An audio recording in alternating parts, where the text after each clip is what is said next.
think we'll start. I know the council president's on vacation this week, so he won't be here. So I'll ask Mary to call the roll on the committee. Mayor Higgins? Present. Councilor Labarge? Here. Councilor Murphy? Here. Councilor Tacey? Here. So you have the minutes in front of you from May 24th, so I'll ask for a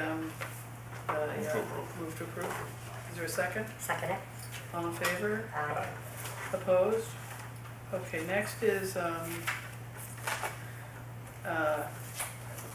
Susan's going to update you on where we are in FY11, the year-end budget update, and I think you've handed out some stuff for folks. I have some extra copies.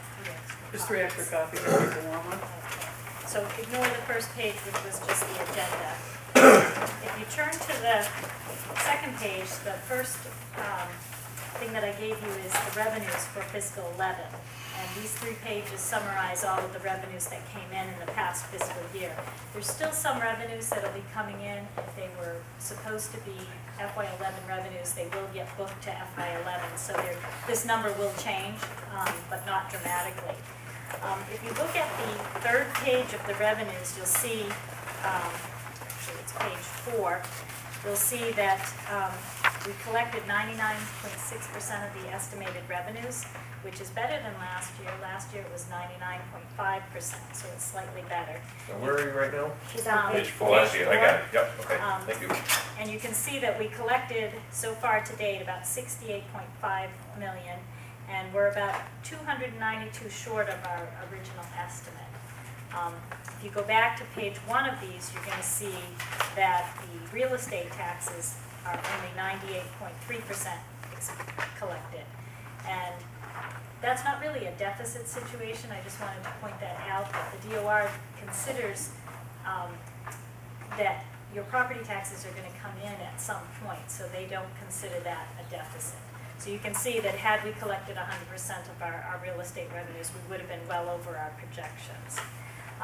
There's a couple of other things I wanted to point out. Smith Vocational, which is on page 2, partway down on page 2 under tuition, still has another $32,000 to come in. I talked with Nancy Roberts today, and that has come in. It just hasn't been booked by the treasurer. So those revenues will also be coming in. There are some revenues that are down significantly, and if you look at the bottom of page 2, you're going to see permits for the building inspector, and we did not meet the target there by about 55,000. We did meet our target for plumbing. In fact, we exceeded the target by 17,000. And then if you turn the page, you'll see wiring, and we didn't meet the target there. So overall, building permits were down. And what I'll be doing when we set the FY12 tax rate is looking at the revenues that we projected for FY12, and we may want to make some adjustments on those based on the history of the building permits, and also where things are going at that point. If you flip to the next page, which is a spreadsheet, it's not the Munis printout, it says hotel, motel, and meals tax receipts. I did a little chart, and some of these charts are just for my own information because I'm trying to get a handle on different portions of the budget. But I wanted to look at hotel, motel, and meals tax receipts, and I looked at them from 08 to 11. And you can see in fiscal year 08, we brought in 352,000, in 09, 334, and then in fiscal 10 is when the meals tax kicked in. And between hotel, motel, which jumped to 407, and the meals tax, which came in at 389, we brought in $797,000 worth of revenue. And then if you look at 11, the picture improves again. Hotel motel is 481, that's up 18% over fiscal 10, and the meals tax is 549, so that's up 41%. So that's a bright spot for us in that in 2 years we now have about $700,000 more in revenue than we had before. The next page in the handout talks about expenditures in FY11, and again, there's a possibility that there's one more warrant for bills, and that would potentially run on Thursday, but it won't change the numbers in this very dramatically. So what I've given you is all of the city departments that are in the general fund, and by their salary and operations line items. So if you turn to page 12 of this, it's 10, excuse me, page 10, you'll see the summary at the bottom. So you can see that the revised budget was 47.6 million. We expended 45. We have encumbered 1.5 million. So what's going to be turned back to the city from the departments is 838,000. Now we will be giving back excess revenue in the parking and in the ambulance. Those are the two funds that you transfer money into the general fund, and then any revenues that exceed the expenditures go back to those two particular funds. So parking we would be returning 63,000, ambulance 34,000. So right now it looks like the turnbacks from all city departments are going to be about 740,000. So How that's much really, on the ambulance ambulance is going to be about 34,000. that we're gonna return back? Yep, you can see that on page 4. If you look at page 4, the ambulance is Department 231, and they have 34 left. So, and again, we may have one more, but it's not going to change these numbers dramatically. So what we can say at this point is turnbacks look like they'll be about 740,000. How that will impact free cash, that remains to be seen, but certainly this is going to help free cash when we get it certified in the fall. If you turn, let's see, to past page 12, I did a chart where I wanted to talk about some of the core accounts that I know on the city side have historically been underfunded. So I Page did- are we on now? It looks like this, G. You know, I need to number these. What is it? Oh, Yeah. okay. It looks like this. It's right after that munis printout that had the You have it revenues. I got it right Yeah, here. right there. I promise I'll number these in the future. What I wanted to look at is what the city, there's 4 accounts that I knew had been under budgeted. And on the school side, we had the same thing. We had some line items that we just could never afford to get to the level that they needed to be budgeted. So I wanted to look at snow and ice, veterans benefits, fire department overtime, and legal. And I gave you a history going back to 2004 and all the way up to 2011, the actual costs of each one of those categories. And then I did 3 calculations looking at what over that 8-year period, what the average was, what over the 5-year period the average was, and then again, what the average was over the last 3 years. And then compare that to what we've budgeted in 2012. So the last 2 columns show you how much we're short if we look at either the 5-year average or the 3-year average as a target that we should be budgeting these. So at the bottom line basically is that we're short in these accounts about $500,000. And typically I believe the city has filled that with free cash throughout the year, That's, transfers. how many departments are you talking about? 4 of them. Those right? 4, they're line items within departments. So Okay. let me just, Susan and I had a conversation about important information, and this was one, and I talked about them during the budget message as well, right? These, that we had some historically underfunded ones. Yeah. So snow and ice, historically, we've spent around $330,000 over it on average, right? Veterans benefits, I actually think this number is low because we've been peaking each year. If you look at this one, this is actually climbing. So if you, that 624 is more likely what we're going to end up spending this year as well. So I think we're actually going to be more like 200 under. But you know, that remains to be seen. Fire department overtime, we don't budget a lot in that budget, and we've we've been running anywhere from 150 to 165, 170. Those have historically been low. That's historically been low, and that was true even in even when Mary Ford was here, Counselor. And you remember, you and I were on the fire committee, and we always had a discussion about that it was budgeted low, and we would transfer in during the course of the year. And then legal, you know, we've been over different years, some years more, some years less. It really hasn't been adjusted almost at all since it was set up, I think probably 15, well, it was when Mayor Ford was here again. That was when the original number was put there. So we've treated it more like snow and ice. Okay, so I asked Susan to do an analysis. What are we short? So what do we think, first of all, it might cost us out of free cash this year? Number one, to cover these 4 accounts, and it's at least this much, maybe more. And secondly, looking forward to next year's budget, what should the city be trying to slowly ratchet up to in those accounts? And I know they're pretty close, but you're talking about the difference in the average of the 3 or the 5. Either Either think- one. I know they're pretty think either close. one. I think you could use either one. Okay. But I think, I mean, we're talking about a difference of about $19,000 between the 3 and the 5 on the bottom line. Yeah. But I think it's either one, but, you know, we haven't adjusted, for instance, the fire overtime in many years, and there have been pay increases during that period of time. There's been different responsibilities taken on.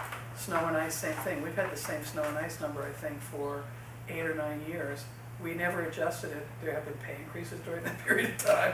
That, you know, there's been more overtime because we've cut staff. So There was an initiative that you had started about raising it $25,000 per year. and we put it on hold after we got that big round of state aid cuts.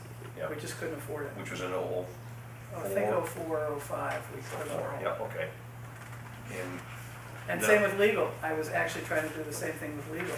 And then we got our legs cut out from under us with state aid cuts. Now, on the returns, the money that goes back from the Right. departments, and so will that go right back, goes back into the general fund? And will that go to like capital stabilization or free? It goes into the undesignated fund balance, the free cash. Yeah, and the reason I say, now, this is, on the 19th of May, we, at our council meeting, we talked about trying to maximize our free cash. Is this the part that we're talking about here? Well, what we're talking about, you're talking about the budget message, you're talking about trying to have our reserves and our undesignated fund balance as healthy as it can be. Yeah, you and I had a conversation about That's it on the 19th of May. Yeah, okay. Right. Yeah. This is the first step, is to try to figure out what's left in the accounts after you take all the revenue and all the expenditures, what's left in the accounts at the end of the Yeah. year. In the healthy years, we said we were gonna keep 2.5% of the total general fund in undesignated fund balance or free cash, and transfer anything over 2.5% into the stabilization funds. Right. This won't be anywhere near 2.5% of the general fund, and will be Right. probably barely enough to cover these But 0.5%. these historical counts. So there probably won't be anything particularly available to transfer into undesignated fund, into stabilization accounts, but it's starting to build back up to that here. So this goes into an undesignated. This gets fund. into what's called free cash. Yeah. And, It's a bad name for it because it's neither cash nor free, but right. In another conversation that we had also, we had, June 3rd of 2010, we had transferred $103,750 from our capital stabilization fund to FD overtime and supplies. I think the overtime was the big one, was 93,000, and the supplies were 10,000 or some such number as that. And so, and on here we have our, for the overtime, we have some, 96,000. Is there a way, not getting into any negotiations, is there a way, I had asked at the time that we transferred that, yeah, that we tried to put that money back from ambulance receipts into that to cover, to replenish the stabilization fund. And I don't know how far it went, but I know that we did transfer $60,000 from ambulance receipts reserve appropriation to the fire department overtime. right. And then, are we being sued for that? We have an unfair labor practice, but it doesn't mean that we shouldn't do it. Yeah, I'm just looking at being a team player here. No, if we think it's the right thing to do, it's the right thing to do. We have about $64,000 left in fire PS, Yep. which will go back into the undesignated fund balance. And then you as a council, and whoever's here as mayor when this is certified, could make a decision to transfer that back into stabilization or not. Yeah. My suggestion to you is to try to build up that undesignated fund balance. And after you get that to a certain level, then start transferring money into stabilization. And during the creation of the ambulance company, or ambulance activity. Service, yeah. You had said that this was, we would use this to offset basically the burden on the taxpayer Which we with did, with which these we are. funds, which we are. Yeah. And that's why I would ask if we could maybe see if we can cover FD overtime Well- with that. Just to, we're in a crisis. Well, actually, we're not as big a crisis as I thought. I mean. Well, to no, have- I agree. I see that. We're in better shape than I thought. Now, we originally thought, because we had to take those 9 extra payroll days, I think both Susan and I were very worried that we would have not nearly as high turnbacks. So I think we are doing that. I think we are in a way doing what you're saying. That $60,000 is now gonna come back into, $65,000 is gonna come back into the free cash, which will be available to offset general fund. Okay, so I hear what you're saying. I think we're doing it. Okay. Okay? I had this conversation also Yeah. at the last meeting about I think we're doing it. okay. Okay, and, you know, now I think you and I have a difference of philosophy about special revenue funds or receipt reserve funds. I try to keep them restricted to the extent possible to the name of the title. Yeah. So, and my preference is to tie an expenditure back to the actual service. So as you know, that I suggested at the last meeting, at which I think I missed the meeting where you discussed the transfer for health benefits for Yeah. people in the ambulance fund. I think that's another way we can actually help out the general fund. So, and it's appropriate. Okay. So, I think we have a little bit of a difference in philosophy, but not that dramatic. Okay, yeah. And in the, another question about the snow and ice, Yeah, the winter preparedness meeting that we usually have in October, I guess it's in October. It has been for the last couple of years, I think. Is there a way to move that up? Can we have that meeting in September? tell me, that's a meeting that's convened by the mayor, so Yeah. tell me what your goals Well- are. Well, just to get started a little earlier on it. I know last time when we discussed equipment and stuff and snow fighting equipment that was required by the DPW for the upcoming season All right, and repair work, and there was a lot of things that need, in the funding of it, and the money and well, let me, just everything. yeah, let me say a couple of things about that. First off, we may end up doing it early just because I may want to weigh in a little bit before I leave, but I still think the big meeting. So there's two different things that happen. One is right along, I'm discussing with the DPW director what he needs in terms of equipment. So that's not actually a part of that meeting necessarily, Yeah. except for how we're going to deploy the equipment. And that's when some of these discussions of new equipment came up, and that was 2 years ago, not last year. Yeah. Now, last year, we had the meeting again, we discussed about who needed what pieces of equipment. Ned and I have since been talking about how he's going to be dealing with his capital expenditures, and I think we're going to talk a little bit about that tonight. The other thing to remember is that up until this year, this is the first year that we've actually had the capital budget be done this early. So he actually now can have that conversation and be ready. So he's not constrained by the snow and the snow prepared or winter preparedness meeting from ordering the equipment that we've talked about. He's already in the He already process of doing has. that. Yeah, right. So I don't see that as necessarily a blocker. But, you know, we have found, and I think I instituted this 11 years ago, we have found that this meeting has been extremely helpful in coordinating actually those three, Yeah.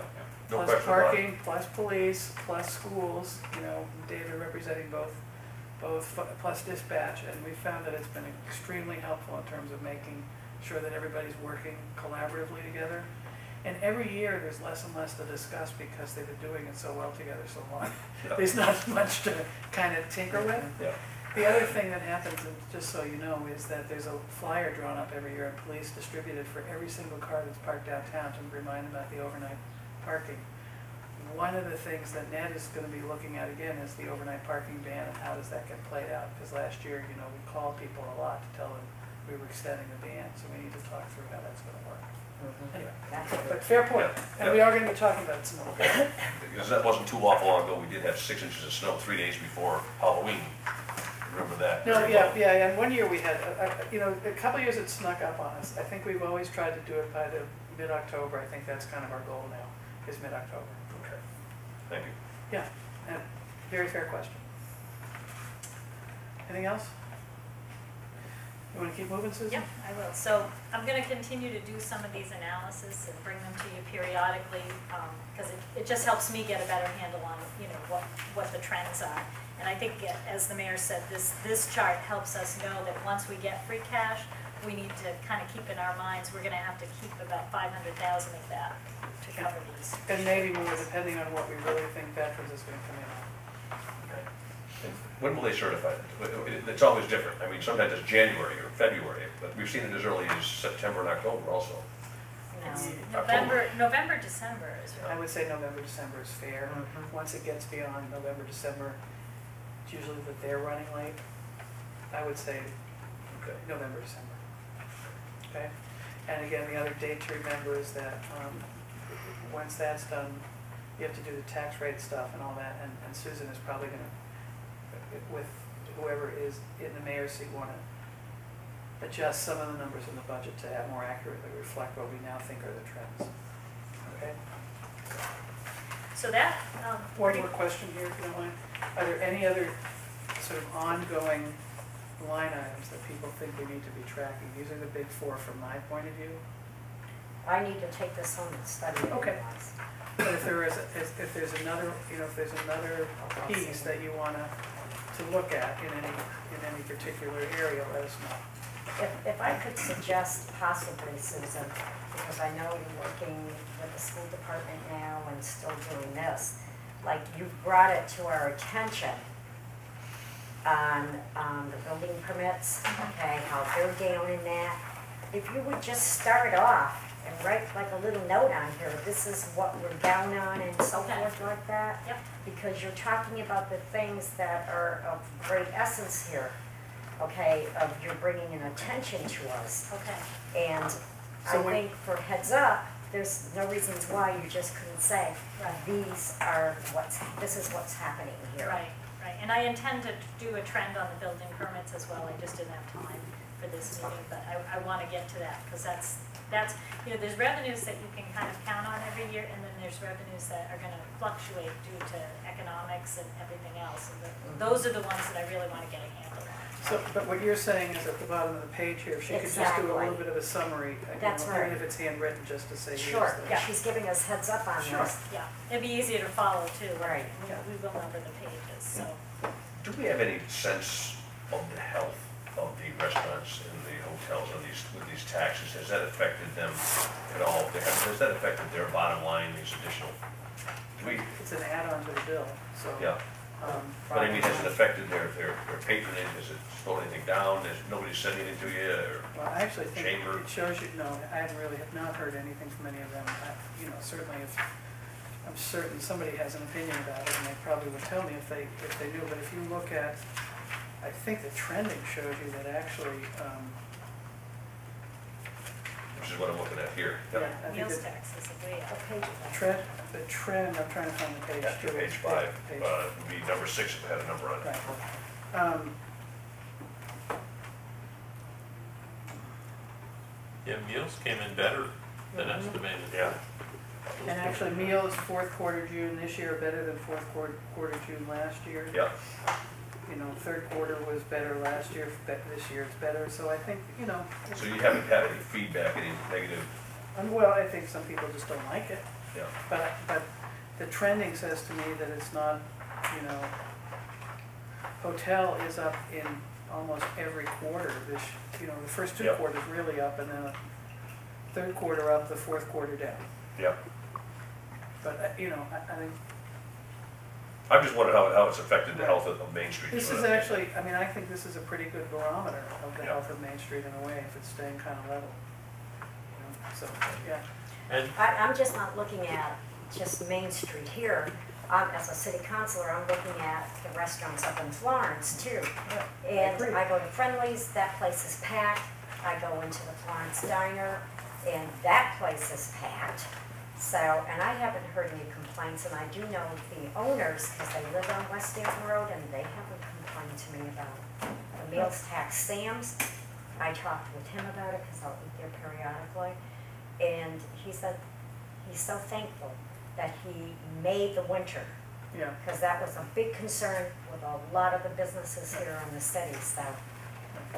Listen, I think for some people, they feel like it may have affected their business, but, you know, I can't say generally. And I agree with you, Mary Ann, it is a citywide issue.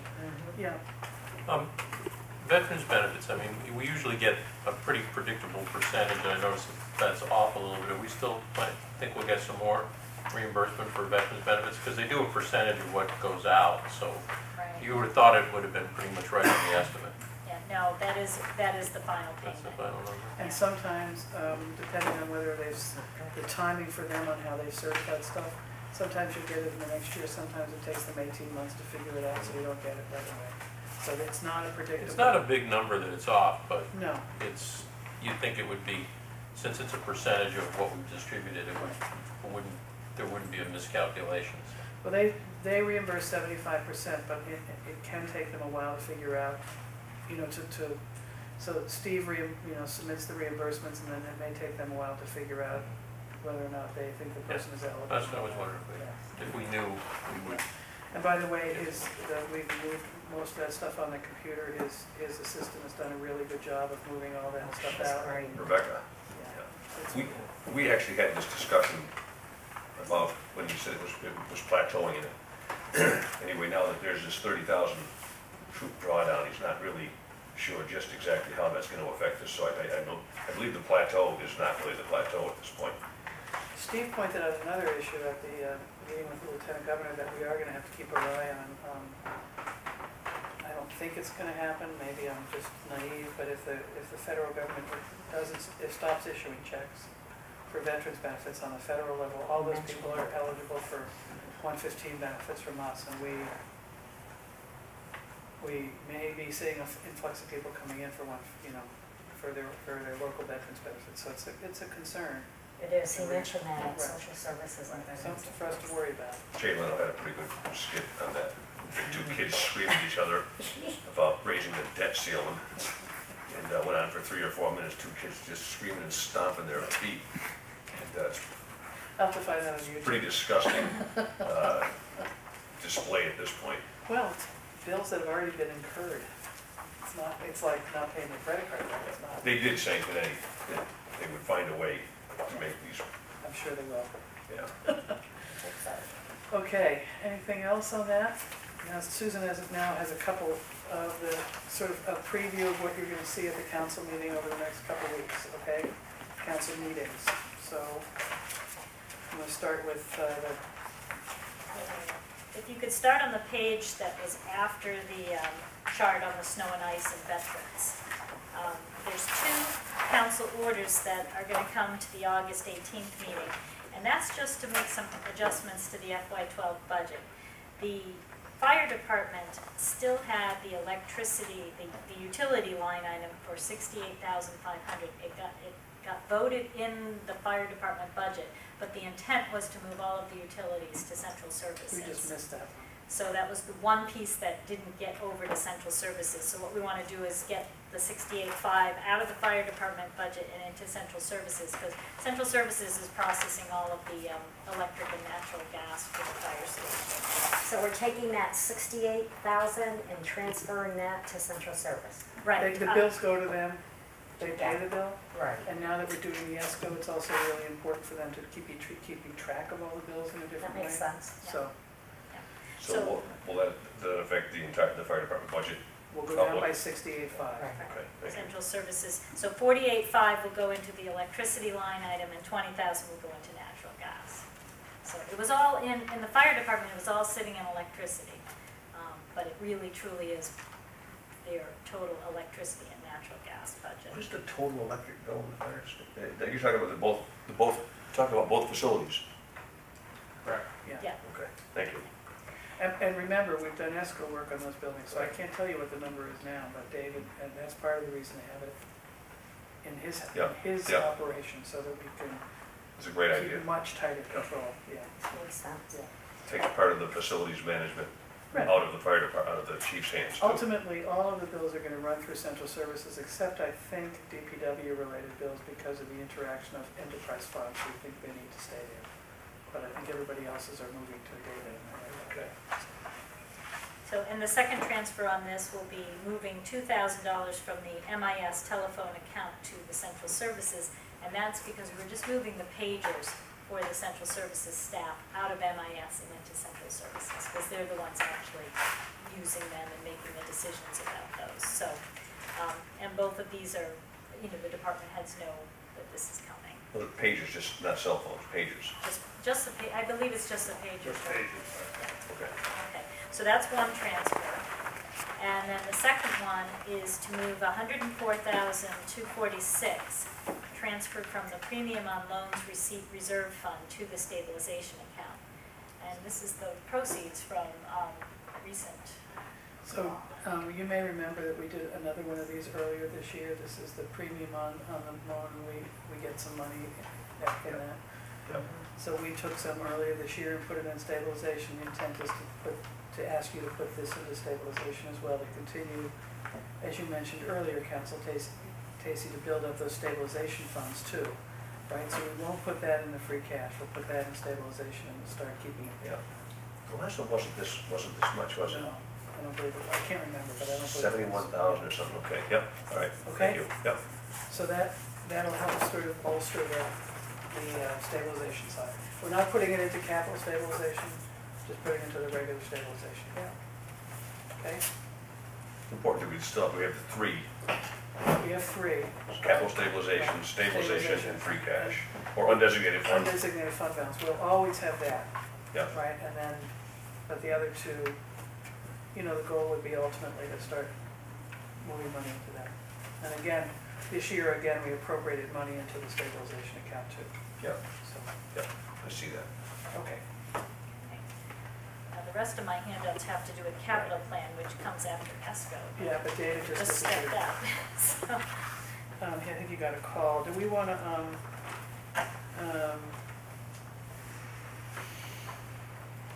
let's move to the capital plan and we can come back to that. Okay, so as you know, this year, unlike other years, we actually finally got the capital plan in the budget. So when you voted on those capital, on the debt service and everything else, you actually knew what you were voting on. You had the list, right? So you knew, which is, I'm happy about that. Some of those things still need a number of those things will still need another vote to actually fund them. So, David, we jumped right ahead of you because you stepped out for a minute. We can go back to the ESCO presentation and then come back to this. David, why don't you go ahead and just update us briefly on where we are with the ESCO?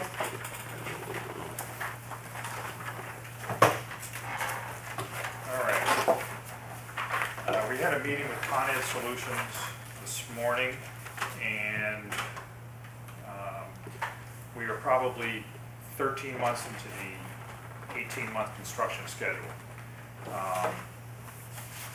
If you remember, we contracted with Con Ed Solutions back in 2010 to implement about $6.275 million worth of energy conservation measures throughout city buildings, schools, fire stations, libraries, including the Smithville campus. And since last August, they have been working on primarily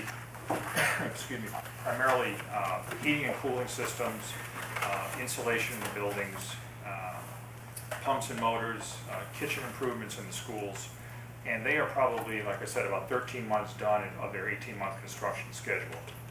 The big items that remain to be done, and some of them are really high visibility items, are windows and energy management systems. So this summer and fall, you're going to be seeing they're finishing windows at Smithville. They're moving to Jackson Street starting on Monday for asbestos abatement work, and then new windows there. Florence Fire, along with getting their new heating and cooling system, will get new windows. And then in September, October, City Hall Memorial will get asbestos abatement and windows. So by the fall, we should be pretty close to getting done with the construction side of what's the 15-year contract. After that, they'll be starting what's called their measurement and verification program, where they will actually come in and monitor all the equipment, all the implements that have been installed, and help us or monitor with us energy usage, both costs and consumption. This is for natural gas and electricity, some oil, and water consumption. And each month that their guaranteed savings figures do not jive with what is actually being consumed and costing the city, they'll have to write a check to the city, and that's over 15 years. So unless I change, as an example, the use of the municipal building to a 24/7 facility, and it stays as it is now, and for some reason energy costs spike, Con Ed has to write us a check for the difference from what they guaranteed to what's actually being used and costing us in the field. So this is part of the measurement and verification program. We're already seeing reductions in electricity and natural gas on the order of about 8 to 12%, and that's a big result from the lighting system improvements that were done last summer and fall, new boilers and burners that have been put in, and converting from oil to natural gas. That reduction in use and cost is going to increase when all the rest of the measures are installed, so that we will probably be seeing, on the average, of between 25 and 28% reductions in energy use from the historic baseline that they did in their audit back in 2009 on an annual basis. And what that translates into dollars is about $450,000 a year. And that savings will go back into either the general fund to assist with operations, capital improvement of facilities. And again, Con Ed is on the hook to match what they're guaranteeing, and if they don't, they can't match it, then they write us a check for the difference. And again, it's a 15-year contract to sort of help us reduce that $6.275 million cost for the project, which was done through bonding approval from the council. We are looking at probably getting about $700,000 in grants, rebates, and incentives. And we've already gotten $150,000 from the Mass Department of Energy Resources. We already have received approximately $150,000 from National Grid. We're looking at about $310,000 in rebates from Columbia Gas, and additional monies from National Grid once they finish processing the applications. So that $6.275 million cost through bonding to Con Ed is going to be reduced by about $700,000 in grants, rebates, and incentives. And on top of that, the overall project cost of $6.5 million, we had a contingency fund of about $225,000 because there were some things such as oil tank removal and asbestos abatement that Con Ed would not include in their package, and that's understandable. Those are environmental hazards. So we're handling that, and we're spending money for abating glazing and caulking on the windows before we remove them. Oil tank removal, which we're doing as a package, removing about 4 or 5 tanks. So what would be yes. the cost of having the asbestos removed and so forth? What would be that added cost? We have the company that's doing the asbestos abatement on all the windows, about $75,000. So that will come out of that $225,000 contingency fund. Again, we'll have oil tank removals where we convert it from oil to natural gas, and we want to get those tanks out of the ground. We'll be bidding that as a bulk bid. We have 5 tanks. We need a price to do all 5, not one at a time. In the windows, so the caulking and the glazing has an asbestos content to it. Yes. And did it rise to the level of a class 1, or do you have any idea on the abatement procedure? Is it basically the containment we're doing for the windows is that the abatement company is coming in. They use a thick plastic sheathing on the inside of the windows, yeah. so you can still continue operations inside the building. You don't have to abandon the space. And then they remove all the glazing and the caulk from the outside. Yep. Window company comes in, puts the new windows in. Everything is cleaned up on the outside, and then they come back and they take the plastic off. So it's not a high Yep. level abatement procedure, okay? because we can continue operations. Now, has it started? They're moving to Jackson Street School on Monday for abatement. Yep. So they've already done Smith Voc, Building C and D. Jackson Street is August with Florence Fire. There are 12 units up there that are being replaced. And then September and October will be City Hall and Memorial. Okay.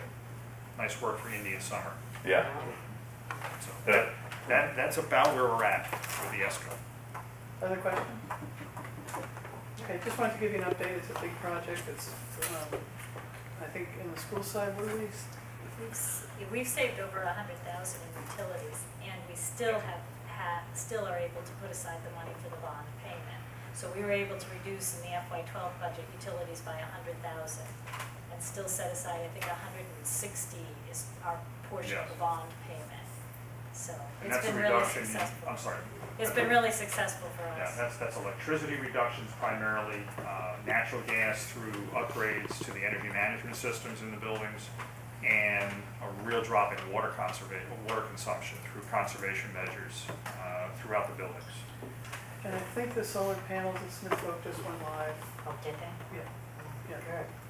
Right, that's not part of the ESCO though. right, but That's separate. Right, that's a 100 was kilowatt funded- system funded through the Krebs, right? through the Krebs and the Green Communities Act. Right. Right, And so that's that gonna be just giving went live. Smith Oak about 12 to 15% of their annual load. What's not consumed, especially during the summer when there's nothing going on campus and that's peak production, goes back into the grid. You know, it's too bad that your presentation is not being televised, because I think if people, well, Adam, thank you. But I think it is so valuable for people to hear that the savings right now, what is being done in this city. Well, I think you can certainly ask David back in the fall at some point, and maybe when you've got people climbing all over City Hall and Memorial Hall, people are trying to figure out what they're doing, it might be a good time to bring it back. That would be a good idea. The photo array is, I've been there 3 or 4 times to check it. It's great. It's a perfect spot. When do you think, David, what month would be good to come in for a presentation? Sometime in the fall, and I would bring Chris Mason in with me, and we'll do Maybe a October. presentation. October? I'm just noting to Susan that maybe she could, She won't be here. because I'll watch you at home. Oh, no, actually, I'm gonna keep my clicker with me. With Lucy? Yeah, I'm mentioning to Susan that she should make a note maybe in October. I know, because I think I've got several presentations coming in. Yeah, that'd be good.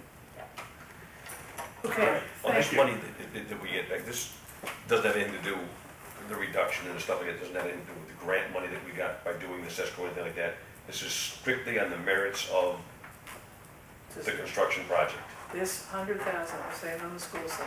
Yep. Actually, the school side saved 260,000. 260,000, yep. Because they have 100,000 that they were able to plow back into the budget this year to preserve positions. And they were at an additional 160 that they're using to pay off the borrowing. Yep. And that all has to do with reduced energy use. That's savings. Use energy cost, yep. And reduced energy, water, and those are the things. Basically, natural gas, electricity, Right. Yep. and water consumption. Okay, so that's nothing to do with any incentives or anything like that. No, the incentives will be used to offset some of the costs. Right, in the But- earlier years of Right. the Remember we have paying the- back the bond. Yep. So on the high years, we use the incentives so that we don't have to dip into our own money, hopefully, right? We're Yeah. still working out the payment on that. But as you know, we talked about that when you authorized it.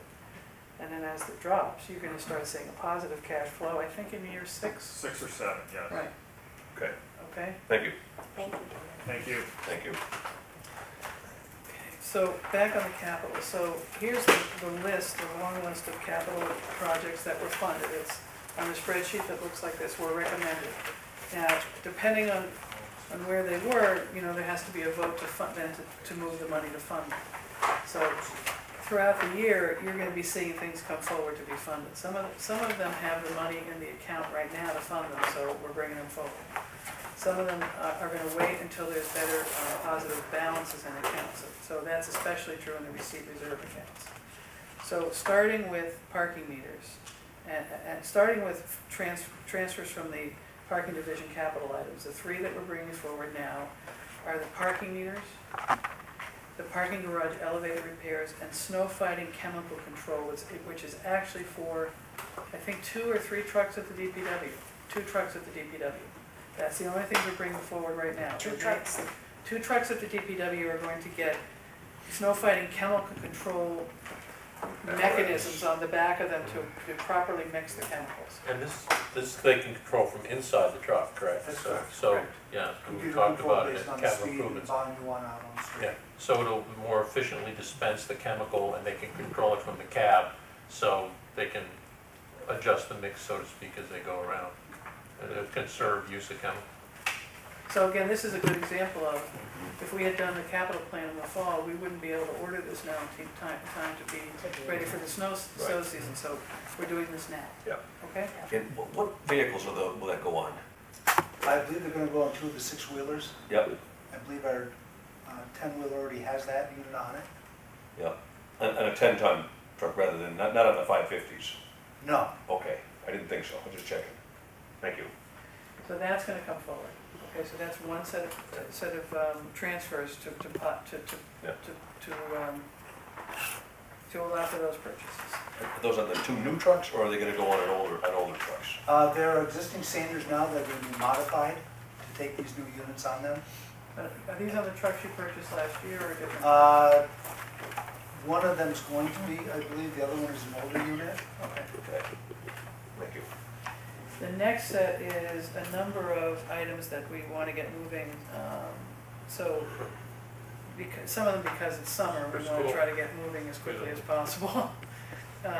So the tilt table, the 2 cafeteria dishwashers, and these ultimately will save us on some waste product in terms of paper disposal and so on.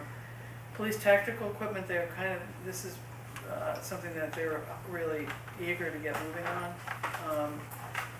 DPW equipment replacement, this is the general fund side of the truck replacement okay, so remember that we had said we would do, I think, about 350,000, 321. 321.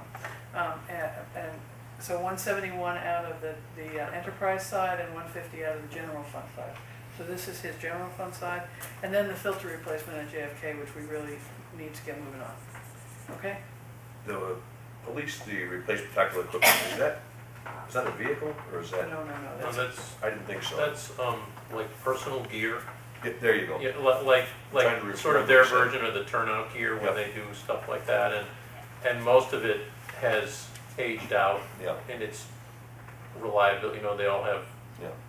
dates where they're guaranteed to, and this stuff is I expired. remember in the presentation, Yeah. capital improvements, okay, thank you.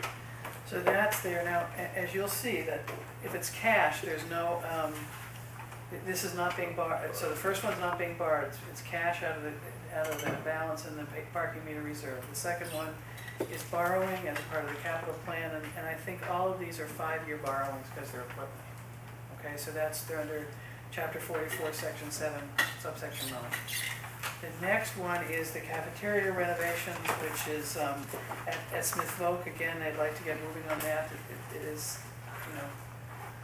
we're gonna end up leaking into the fall, unfortunately, but that's enough. And then that one's borrowed under a separate authority, and the next one is borrowed under another authority. That's why they're all separate. The rest transfer for the food part, that was the restaurant part, wasn't it? Yes, that was Yeah. separate. That Yeah, was separate. This is their actual Yep, cafeteria. cafeteria. Where the Okay. students eat, not the restaurant. Yep. They're doing the line over there. Okay, and, Actually, there's a little typo on the next one. It's the NHS tracks resurfacing, and the department is actually NHS. Or Northampton Public Schools have to. The track's not How that long, quickly it I doesn't go forget, all the way yes. over. Right, we're doing a track from one school to the other school. there you go.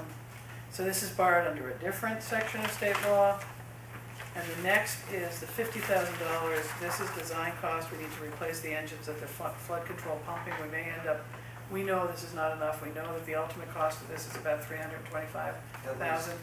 This is gonna give us sort of the baseline to try to figure out what needs to be done, and then hopefully it won't even take that much, and you can transfer some of that towards the purchase of that equipment. But that equipment should be bought within the next 2 to 3 years, if at all possible. This is a critical piece of infrastructure that needs to be replaced.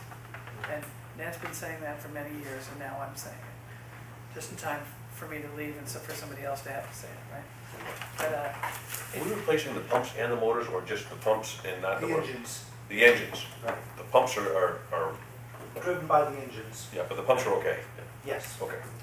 But, you can't get parts for the engines we have now. You need to think about what kind of engines are gonna go, there's a lot of work that needs to be figured out there, so this is a start on that project, okay?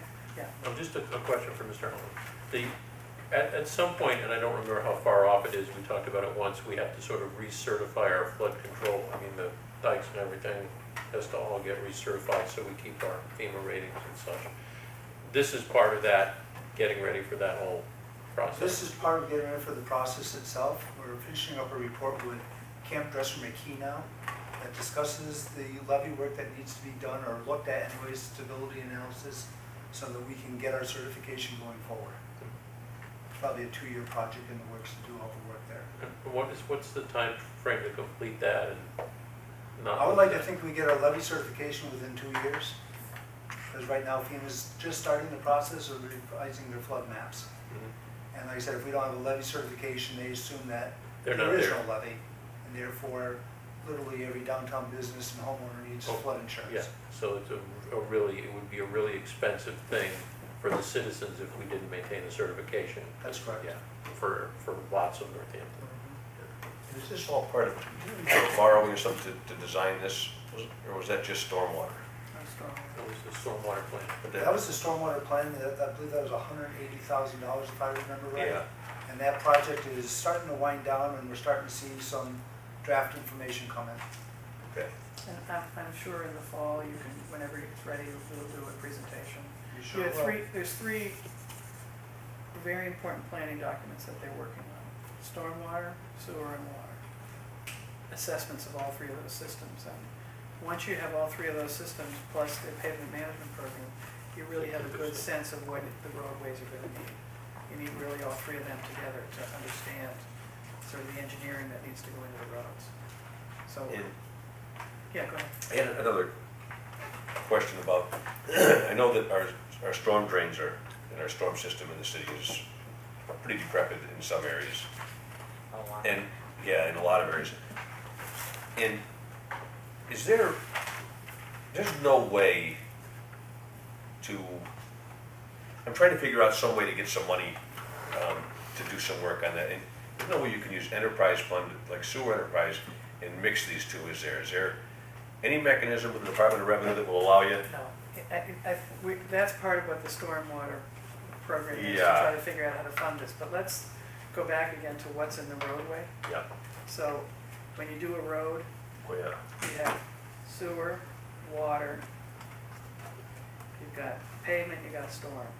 The general fund funds the pavement and the storm, and the sewer and water funds the sewer and water. Right. But to the extent that you've had to dig into the road to do the sewer and water, the enterprise fund can pay some of the paving, right, which allows for some of the general fund to pay for some of the storm. Yeah. Okay, so we've been talking about kind of a matrix with the road where you look at everything, so you've got a street, right, and the cost is X. How much of it's chapter 90? How much of it is general fund borrowing? How much of it is sewer? How much of it is water? How do you allocate across that matrix to know how you're gonna get to every street? And it depends on what needs to be done in each street. And I think the city's gonna have a hard discussion about how to fund stormwater. Because the reality is, there are some people in the city who are paying for stormwater every time they have to pump out their basement. Yeah. And there's other people who don't have to pay for stormwater because they're at the top of the hill, right? So we have to figure out how to equalize that cost. And that's gonna be a hard discussion, but coming out of this study, I think there's gonna be a good discussion at the end. And stormwater, I mean, it, because of the fact that at that time of year when we're our wettest, the flood system's going, and part of disposing the stormwater is flood control, pumping it out of the city because the river's above. So it kind of, the stormwater does kind of tie into the overall flood control question, because when we have our greatest groundwater is when the river's high and we gotta use the flood control pumps to get rid of it. So it Which is kind of my- all does tie together. Which is the point I was trying to get to, that, you know, sometimes you get to be overly creative and you get into trouble. That's why- So you want to be creative without being overly creative, that's, Which is why if we have this basis of these studies and we really use a good matrix to say what's the right allocation, right? How much can we really fairly say is sewer? How much can we fairly say is water? How much can, you know, Yeah. and really do that in a thoughtful way. and when are we gonna have, meet at the end of that study is, We thought it'd be done by now, we're a little behind schedule, so I would imagine that the report should be out sometime late August still. Final report. that's only gonna tell us where we are, what we need to do. What it's Then gonna we do have is to- gonna tell you basically, absolutely necessary repairs that need to be done within a 2-year period, 5-year, 10-year, 15-year plans of what we should be looking at. Is that also including Austin Circle? It is. Includes, it's a citywide study. It's a Right. citywide study. Because I That don't was one of think the you can areas have that was another 2 or 5 more years. That was one of the areas that was focused in on the study.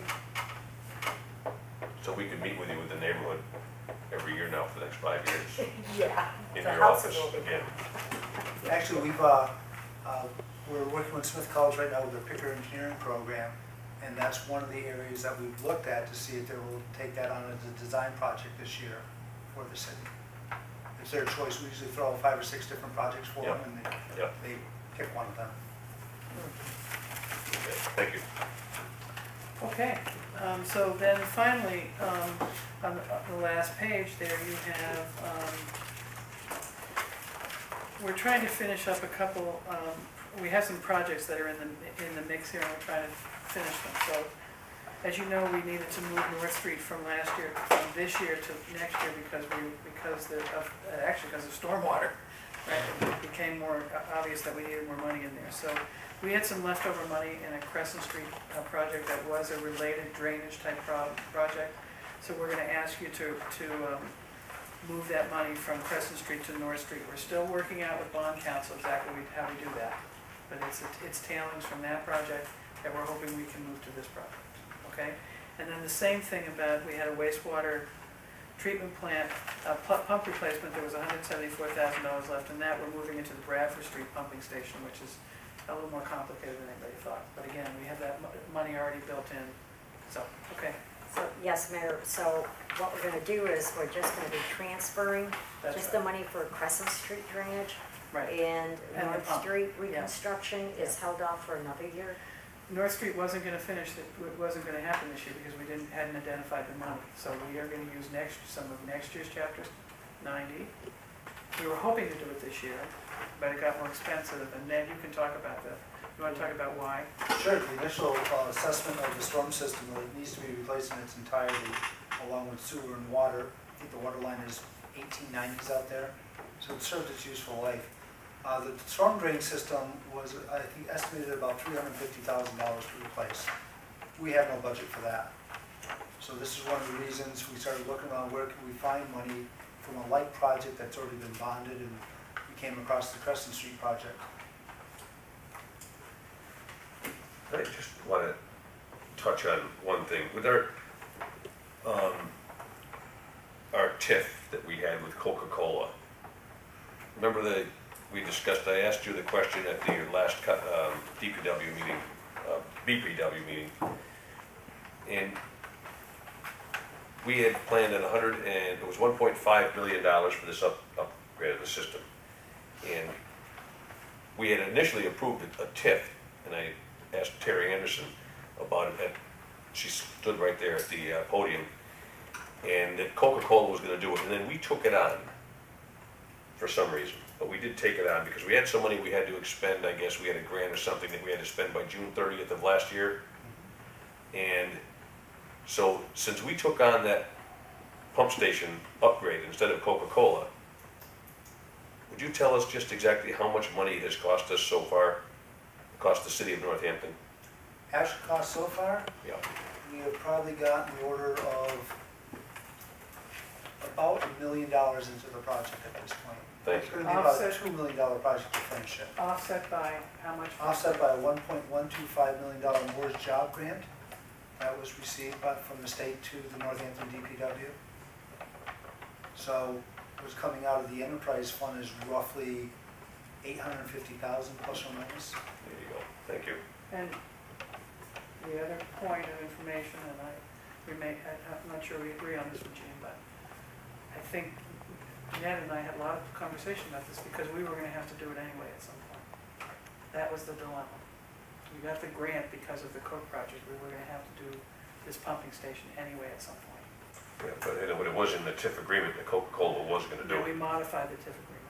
I know you did, but I would have left the TIF. That's why No, it I was hear my you. argument. I would have left the TIF alone because I had Well, said several times. I argued that point to leave that pump station in that TIF agreement, and it wouldn't have cost us a penny. We weren't the only people vying for that enterprise with Coke. The TIF agreement was all signed. We weren't. Okay. we- All right. Terry's not here. We will agree to disagree on that one. We'll have to, that's what I said, I thought we would. So that's all that's coming forward at the next meeting, okay? Next is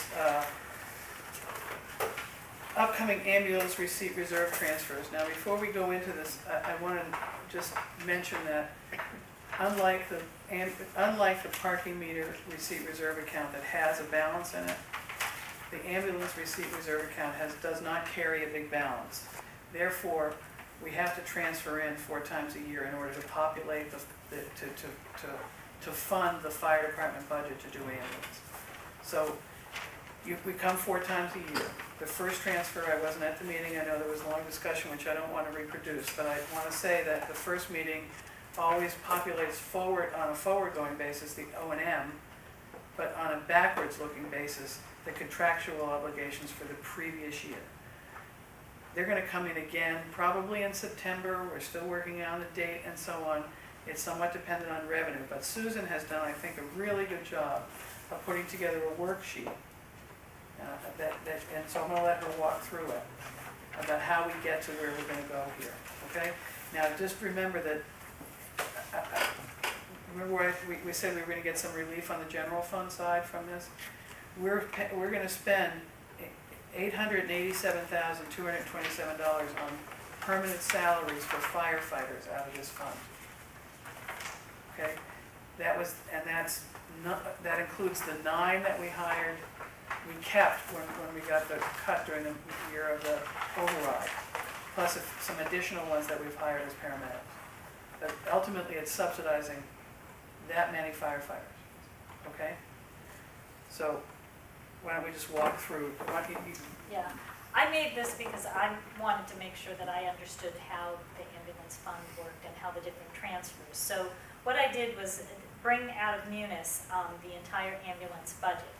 And if you look at the column that says FY11 actuals, you can see the ambulance budget in FY11 was 1.4 million.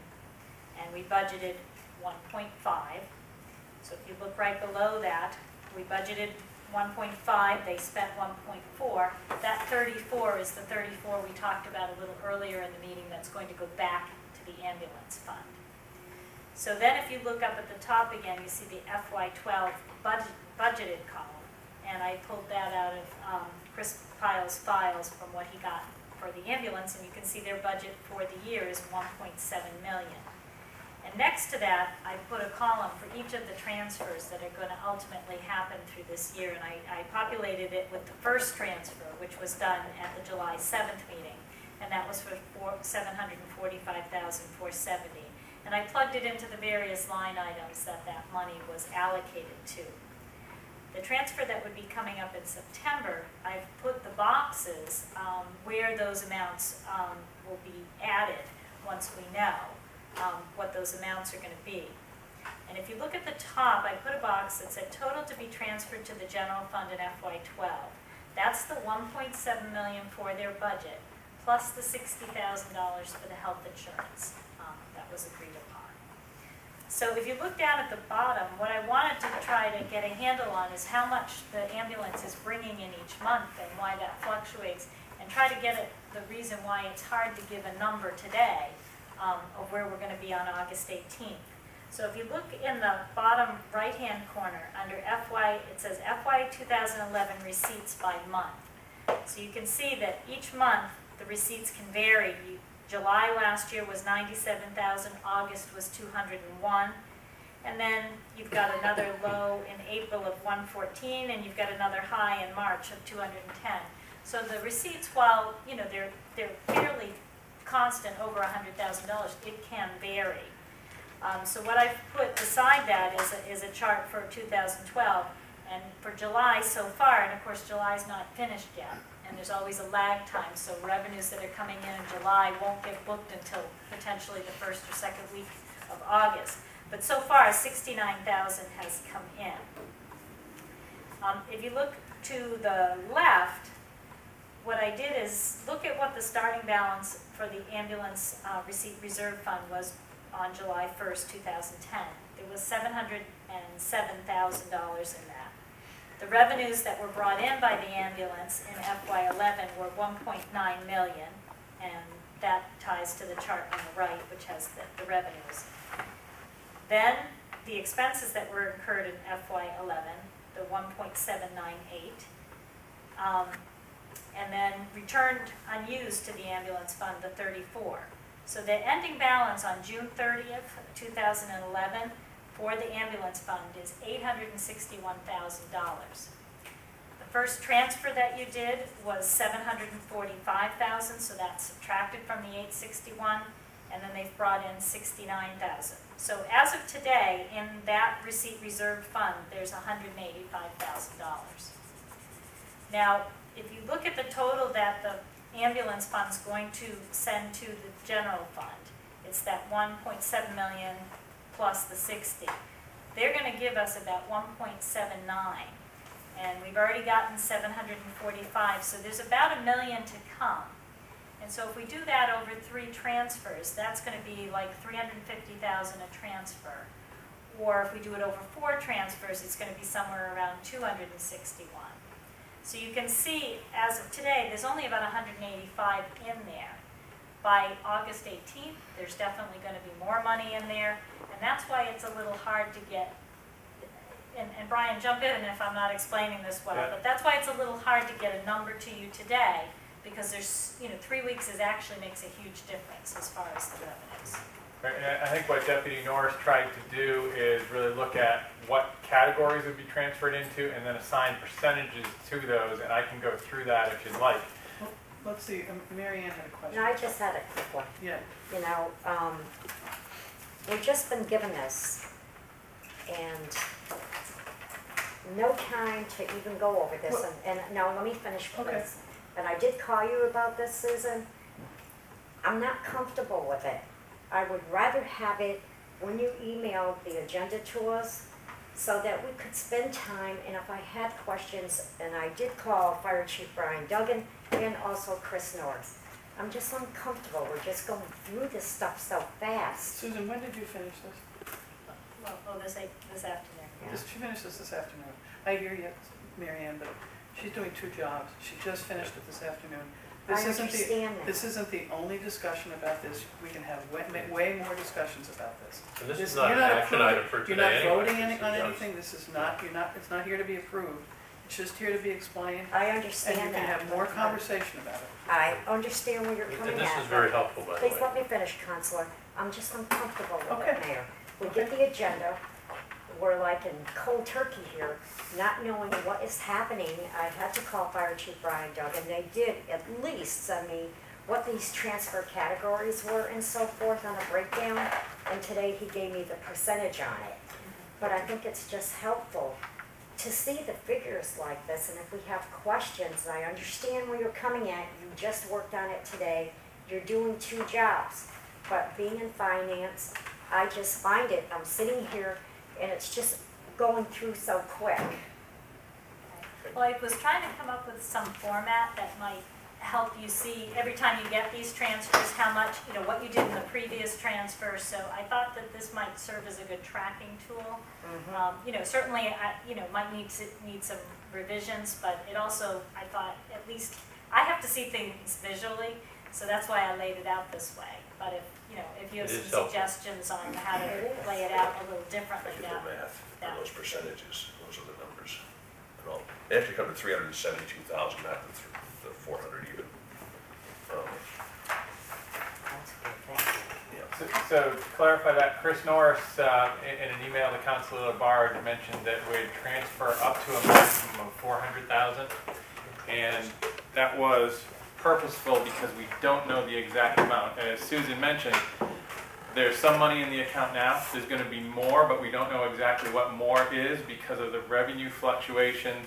And the revenue primarily fluctuates based on when Medicare pays.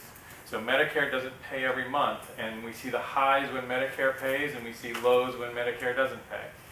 So what we're going to do is take a snapshot as of the date of the transfer, and that will then populate by the percentages Chris indicated the fields or each category. Would it be fair to say that Medicaid always usually pays in the month of August? No, That doesn't work that way? That doesn't work No. that way.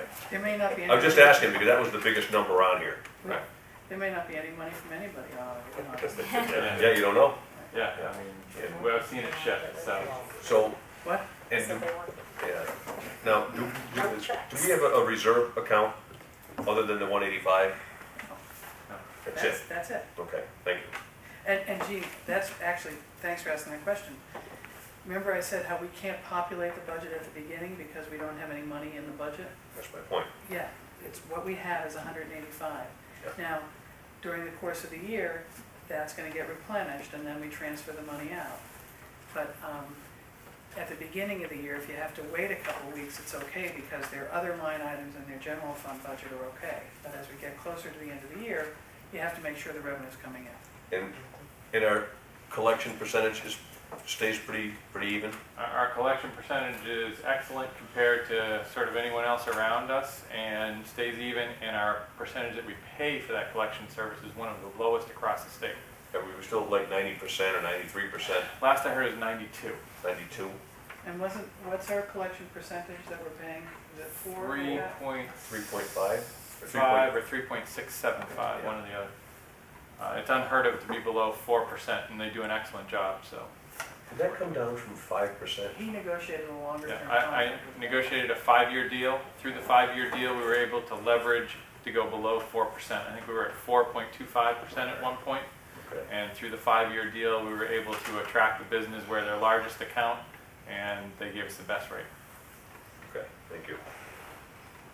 So the format here is really what we're talking about. not the It's number. good. This is nice, thank you very much. Okay. This is, So Susan's gonna, every year, every time you get a transfer, it's gonna be filled in and you'll see what the numbers are. But parking meter reserve and fire ambulance reserve are, you know, unlike the city's budget where money comes in but we can't spend it. You know, if we get a receipt, unless we budgeted the receipt, we can't spend it. In their case, if it comes into that account, they can actually spend it. Okay, so that's why what we're trying to do over a long period of time is get to a point where you have basically a year's worth of revenue in the account, so that you're funding ahead, okay? and I would like to do this all the time at a full finance meeting, rather than within a 10-minute window or whatever time period on the council floor. So in this meeting? In this meeting, Yeah, it's fine. every time. I mean, Really, it makes a lot of sense to vet all this, Sure. rather than spend 2 hours at a council meeting on a particular item. don't disagree. Okay, So you are gonna have a transfer sometime in September. I think that they still have to figure out when there's enough money in it to be there. It may be there in time for the August 18th meeting, it might not. That's really a discussion for Susan and Brian and Chris to have. So, okay, so it's either gonna be the August 18th meeting or it's gonna be the first meeting in September, okay? And it will come forward with some variation on this so that you can look at it. And will come forward in your packet, so you'll be able to see it ahead of time. This was, again, we're on the off night, Susan's been working on this, and a number of these other things to say, what kind of information do you want to get and how do you want it laid out? So is this the way you want it laid out? I appreciate it. That's fine. This works out good, and I especially like your historical comparison. Works out. I do want to note one thing on the ambulance one we just looked at. Down in the bottom left where it says expenses incurred in FY11, it says the 1.7. I'm going to make a note on future sheets that up above you see we spent 1.4. The difference between those two numbers is the amount of capital items you also paid for out of the ambulance. So I'm going to make a note on there so that that's clear, because those two numbers, you question why they don't match. Yeah, it was 346 or something. I got the transfer here. Yeah, okay, I get it. Yeah. Okay? And I'd just like to thank Susan. I know she was working with Chris a lot. We were trying to figure out how do we sort of explain this without having specific numbers to give you. Chris came up with the percentage, and I know Susan did a lot of work to get this to where it is. So it represents us working together to accomplish that for you. Okay, so one other quick capital item that I want to mention, I should have mentioned before, and I apologize. The other major issue in the capital plan is the DPW facility that you voted for, to bless in the overall capital plan. At some time in the fall, you're gonna need to then do a bond authorization to start moving on the garage portion of that, okay? So that'll be coming forward sometime in the fall with an optimistic, I think, goal really of getting into the ground by spring, right? Isn't that, okay, so I'm not sure exactly when it'll be, but sometime in the fall, okay? I have two other quick items that, I just got this letter, this is, I hadn't seen it. And this is just, I think, an FYI, I don't think you need to vote on this, but I wanted to give you this as informational. As you know, the governor's done this statewide broadband initiative, trying to bring the internet everywhere.